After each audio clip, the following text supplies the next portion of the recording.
Mga master, sa isa pong Facebook page ay mayroon po tayo nabasa sa mga komento doon, no? Ibang Facebook page po ito, may nag-comment at gusto ko pong i-share sa inyo kasi talaga po nakakalungkot yung kanyang komento dito na siya ay 20 years sa service. 8 lang ang service credit.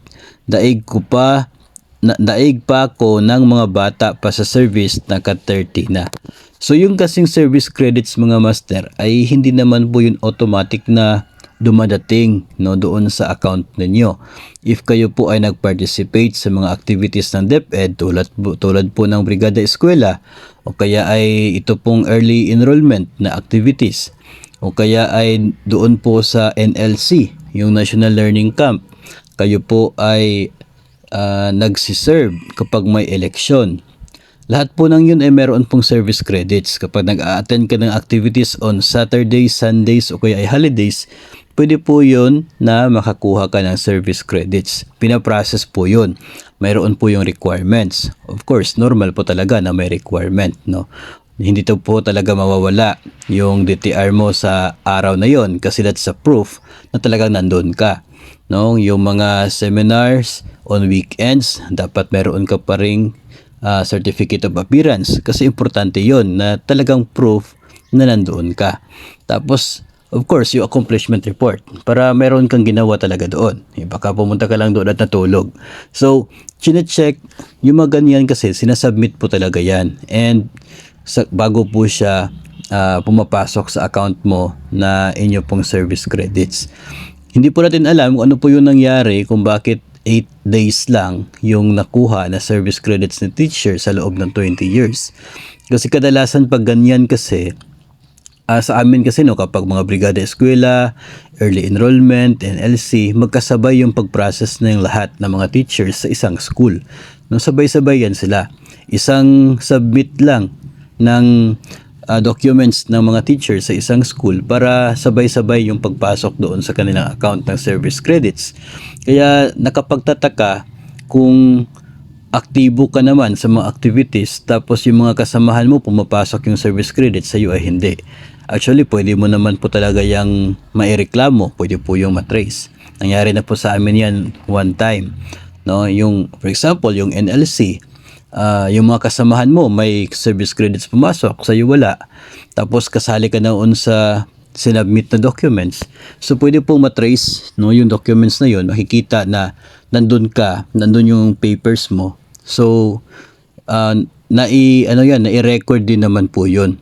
No, talagang kinakailangan lang po talaga na tingnan, no. Meron naman po kayong HR sa inyong paaralan o kaya ay mga naka-assign na administrative officer 2. Pwede pong i-refer ninyo sa kanila if ever na ma-check, no, kung ano yung mga activities na pumasok na service credits. Tapos yung mga hindi pa pumasok, pwede nyo ma-refer sa kanila para ma-follow up din po nila yung status kung kailan yan papasok sa account ninyo. Mahalaga kasi yon kasi hindi po natin alam, no, yung mga pangyayari. Mas mahalaga po na makapasok agad yung service credits para mapapakinabangan naman ng mga teachers. Kasi yun lamang po yung aasahan nila kapag may mga hindi po inaasahang pangyayari sa pamilya o kaya ay sa personal na buhay, no, kapag magkakasakit ay magagamit po yun.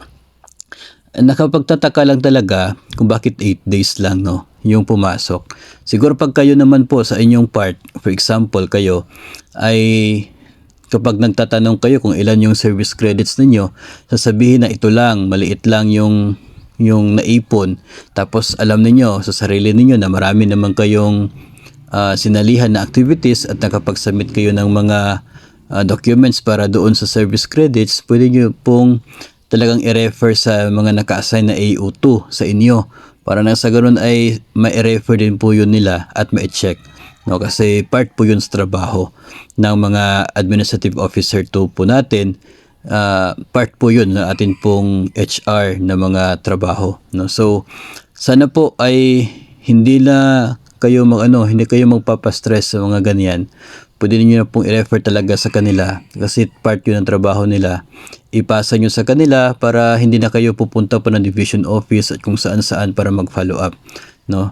kasi meron naman pong mga naka-assign talaga dyan, no, sa inyong paaralan. Yung iba, hindi naka-duty sa inyong paaralan kasi ng mga clustered school yung dinadala.